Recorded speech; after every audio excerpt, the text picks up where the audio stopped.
L'écrivain Maggie de Cherfi, par ailleurs chanteur du groupe Zebda, livre dans ce texte son soutien à l'entrepreneuse et animatrice Absatoussi, ciblée par des propos racistes du journaliste Éric Zemmour.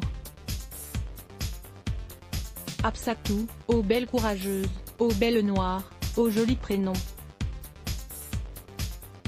Gloire d'une France qui ne s'est pas levée pour toi. Aucun écho médiatique puissant pour dénoncer la lâcheté médiatique, aucune célébrité pour dire feu Cardisson. Aucun politique pour lancer un Viva Africa au nom des soldats noirs, morts pour le pays et qu'aucune stèle digne de ce nom ne salue, aucun signe sur le drapeau, pas même une tresse sur la chevelure à Marianne. Tu vois Absatou combien la République est minuscule devant Zemmour. Que valent tous ces principes face à l'insulte de cette face de musaraigne. Je rappelle. Votre prénom est une insulte pour la France trop fort, Éric, t'es bien plus fort que toutes les lois qui régissent notre hexagone. Absatou, tu as eu ce jour-là 3 ennemis, les premiers, les chroniqueurs qui ont abandonné ton cadavre encore chaud sur le bas-côté, zone te juste mis un coup de pied pour que tu disparaisses tout à fait dans la tranchée.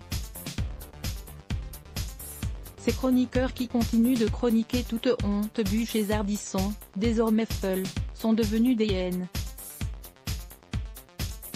Et pour ceux qui insultent la France par leur prénom, je préfère cacher mon dégueulis au fond du jardin. Ton deuxième ennemi? Zemmour bien sûr.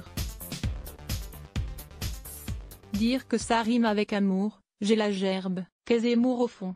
Il n'est qu'un produit qui se vend lui-même et il vend l'infamie, fallait y penser. Il n'est pas raciste ou imbécile à la base, c'est ce qui est singulier.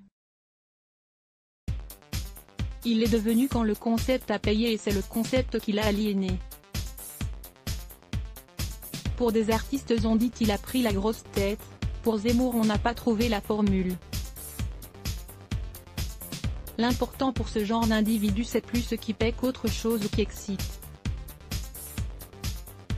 Il ne provoque qu'à la condition d'un retour sur investissement qu'à se faire traiter de